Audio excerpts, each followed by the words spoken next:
pe doamna Sorina Păduraru de la Palatul Copiilor și pe domnul Alexandru Stoian, reprezentant TV Bit.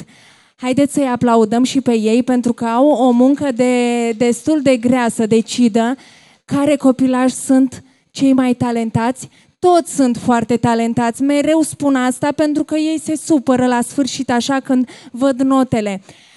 Kiki, ești pregătită?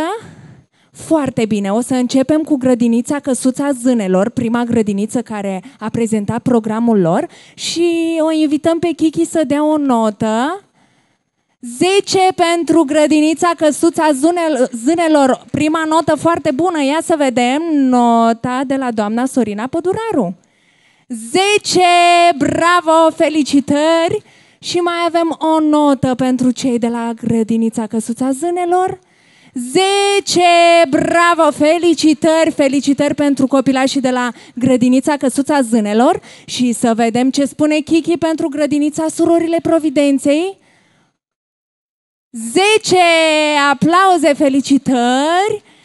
Și doamna Sorina Păduraru, 9 cu felicitări, 9 cu felicitări. Și mai avem încă o notă. 10, bravo, bravo, bravo. Ați fost toți foarte buni și nu